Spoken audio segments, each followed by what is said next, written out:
everyone, welcome to another Rick's Picks. Today I'm going to be doing my review of the Star Wars Black Series figures 000 and BT1.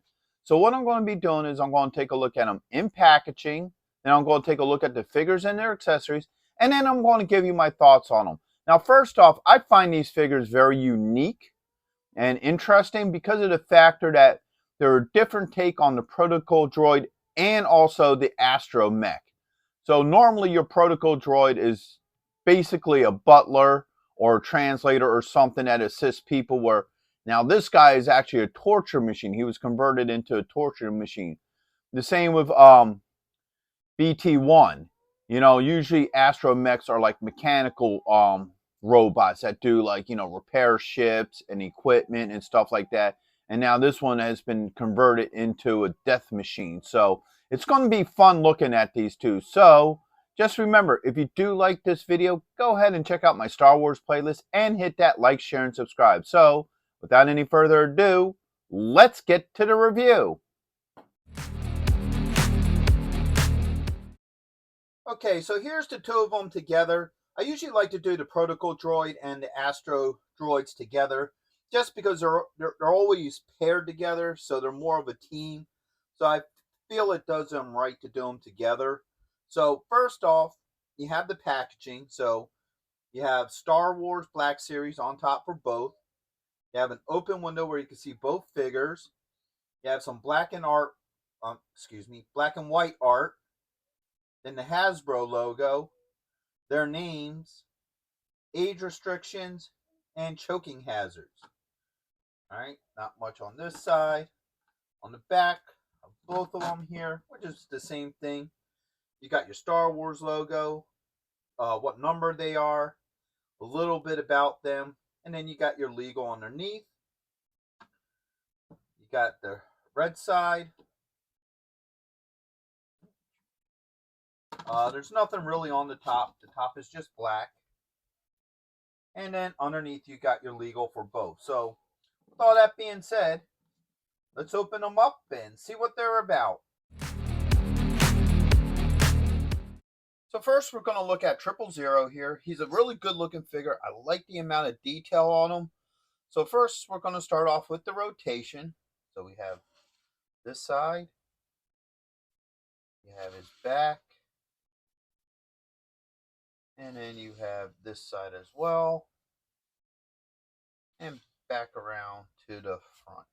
So now let's start taking a look at some of his details up close. So first off, I do like the head sculpt. Yes, it's your standard protocol droid look, but I like the detail in like the wiring and everything. I think they did a really nice job with that. Around to the back, you can see more of it here. I like the factor that with his arms here, there's a little slot for this. I guess it's like a piston to go back and forth in it. So I think that's a nice piece of detail as well. So overall, I do like the details on him. And also, if you look even into his head sculpt, you can see like little paint dips. You know, that makes it look like he has chip paint. So a little bit of wear on him. So that's pretty cool as well. So now that we looked at that, let's start going through his points of articulation. So first off, the head does move. Okay, you do have a shoulder joint with a swivel. All right, you do have an elbow joint, but like most of these protocol droids, there isn't much movement in it, so you expect that. And then you have a wrist joint. These arms up. He does have a joint in here that allows for some back and forth movement and up and down. Spin him around this way. He has a thigh joint. He has a knee joint. All right. And he also has an ankle joint. Let's get him back on here. Now, he doesn't have a lot of accessories, but what he does have is actually pretty cool. So, as anybody who read the comics, the Dr. Aferdia comics, he is a modified protocol droid into a torture bot. So he's made to, you know, torture people and get information out of them. The reason why I explain that, because his hands get all these really cool extensions, you know, tools of his craft, so to speak. All right, so you have this one here, and you have this one here. Now, I like how they have like this little flamethrower just there burning. I think that's pretty neat. But I like also how they have like all the extensions in a chrome, or at least a silver. That's more of a silver than a chrome. So I do like that as well. So now let's see how well all this works on him. All right, so pull this off. All right, put that one on. Take this one off. Put that one on too.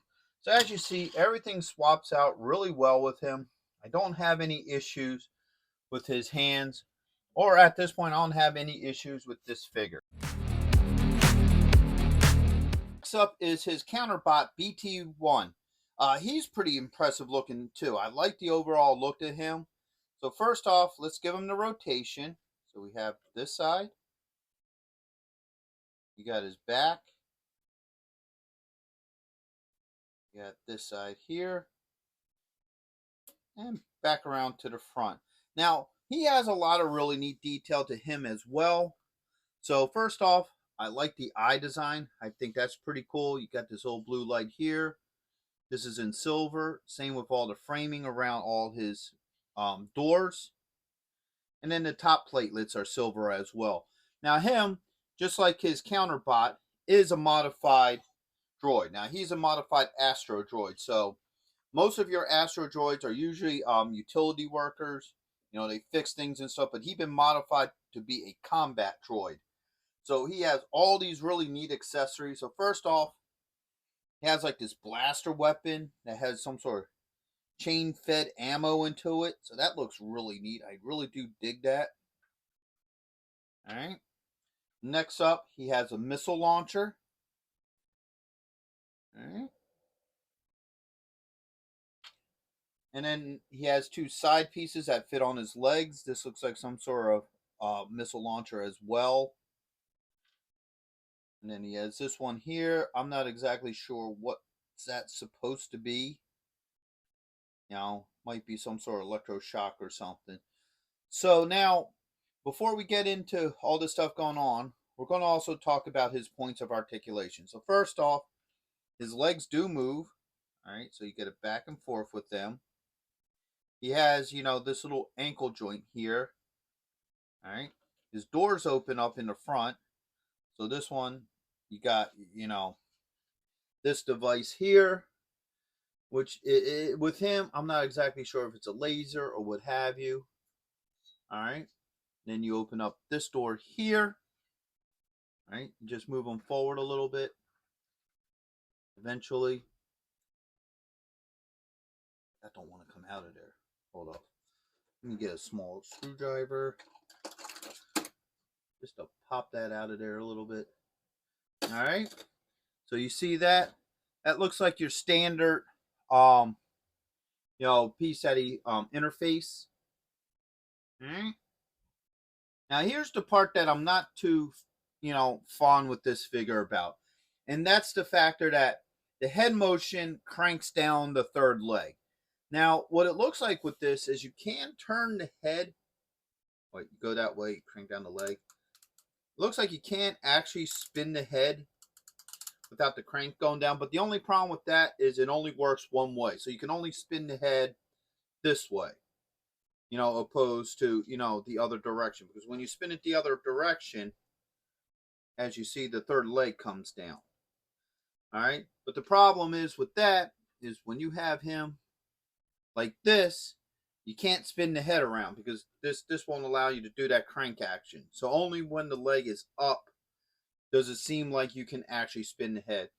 And I never really liked this on these figures. I think some of the R2-D2s are like that too.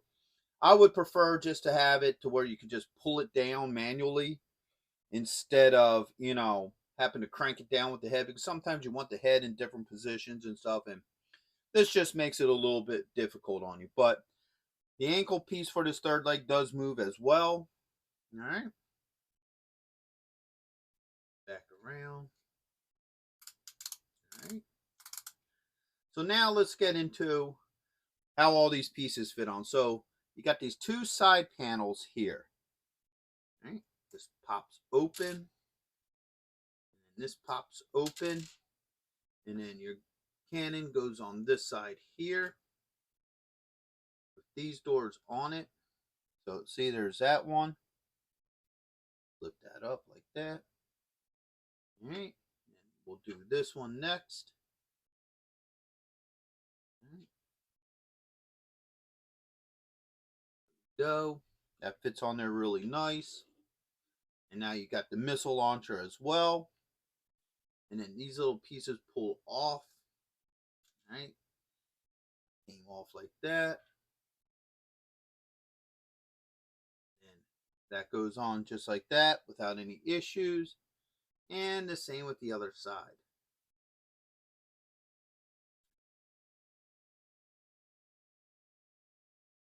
All right, so as you see, everything goes on pretty easily with him. I don't have any issues with this figure. I think he actually looks pretty neat.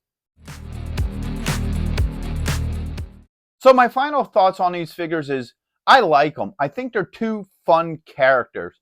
Now, for any of you who don't know where they come from the Dr.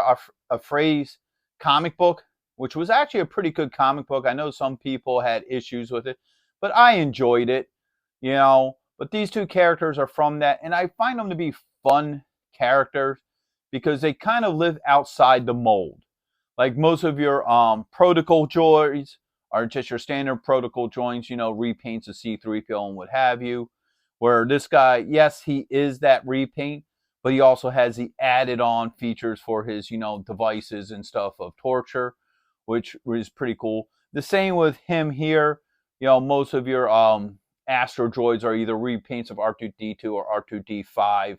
So he's kind of his own style, his own unique look. He has his weapons and everything. So, like I said, even if you're not a fan of that comic line, these are still some pretty cool looking droids to add to your Star Wars collection. So, yes, I would highly recommend these figures. So, with that being said, I hope you all did like this review. If you did, go ahead and check out my Star Wars playlist and hit that like, share, and subscribe. They're all small clicks for you, but it really helps this channel grow. So, into the next one, late.